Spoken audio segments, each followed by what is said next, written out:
adding up to 520. Team Gap, they are just trying to find a hustle throughout the bottom wave, but I'm not too certain if they can still give chase.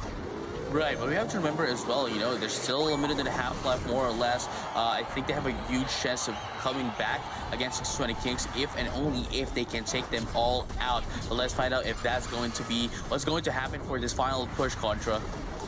Yeah, they're just holding them back. Will be doing a massive work while they will have Web Beagle being shoved aside. Still, not really landing on the mark, but this is where the Blissey will be able to score throughout. And my oh my, here it comes. The Machamp just trying to choke them all off from this go point.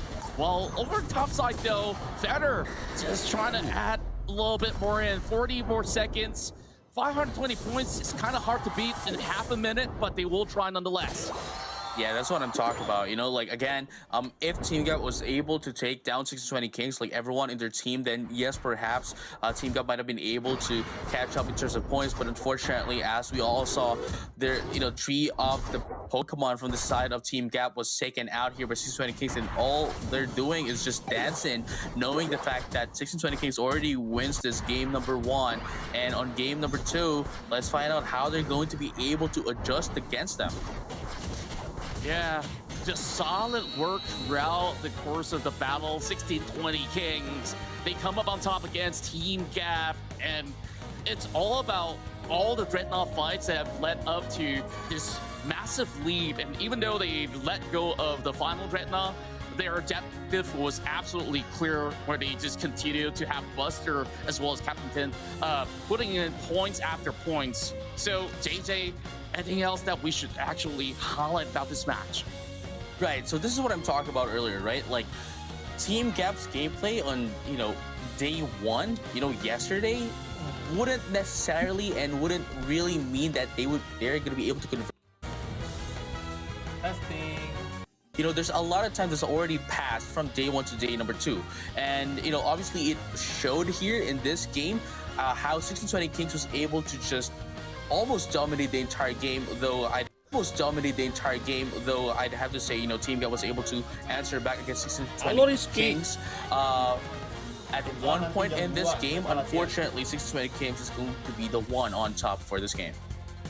Yeah, we're just gonna go straight into the highlights just to recap all this massive damage output that's being churned out of 1620 Kings. Like we saw even from the stats itself, the Machamp, the Duraludon, and the Dragonite each have put in about 50k of their own, and Team Gap, I guess with a little bit more of that EXP gap that they were facing off, they find it harder to continue on in this long drawn-out fights. And sure, you have some sustain, but it's not enough to pull through. Yeah, this is what I'm talking about as well. You know, like 620 Kings composition has more tenacity than that of Team Gap's. Team Gap's, yes, they have the sustain, the Blissey, they do have the damage from that of Serena and the Dragonite, and of course Venusaur. That should have been enough. Unfortunately, with the all-rounder composition here, I'd say Machamp definitely gave it more of a challenge for Team Gap, and likewise this Dragonite as well, you know, having more HP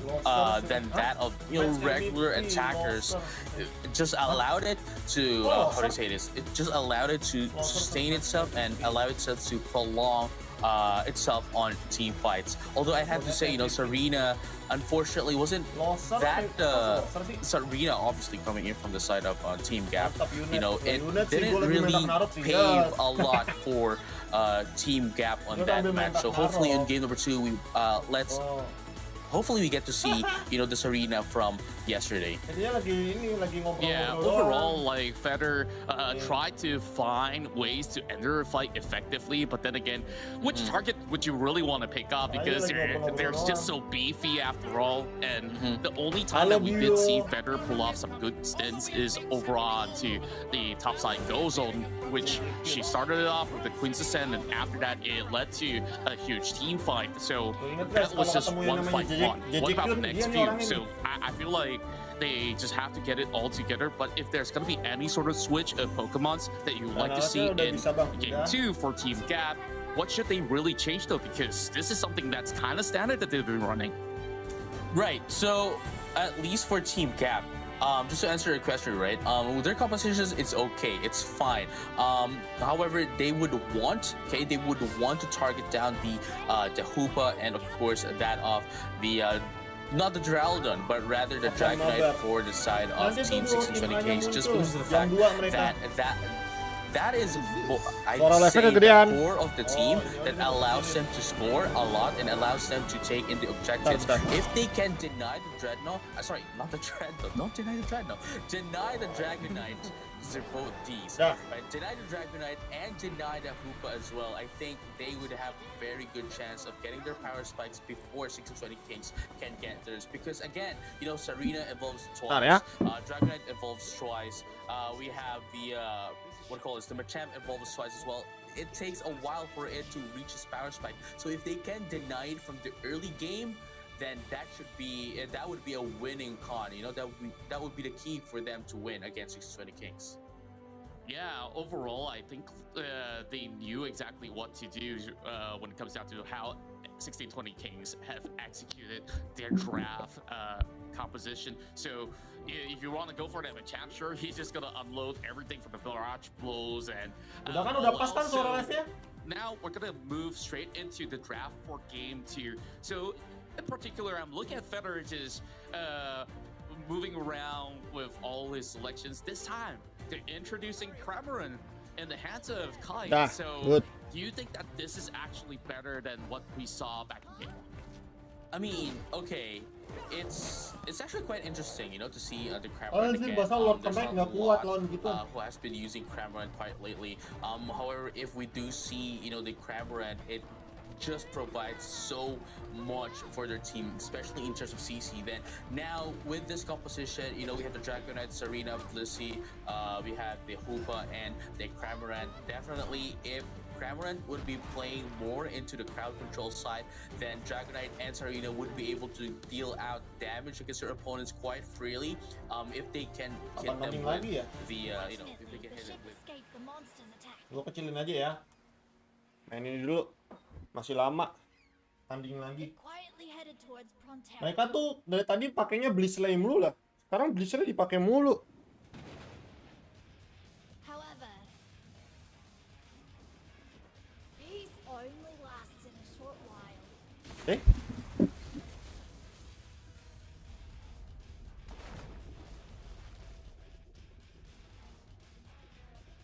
Halo. Oh, ya, oh. Loh, di mana? Pocin. Udah ya.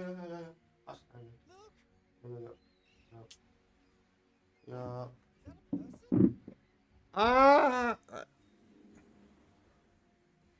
Guys. Live streamingnya udahan dulu. Sorry. Gue mau jemput dulu. Mau jemput cewek gue. Aduh, dadakan banget. Sorry ya semuanya ya.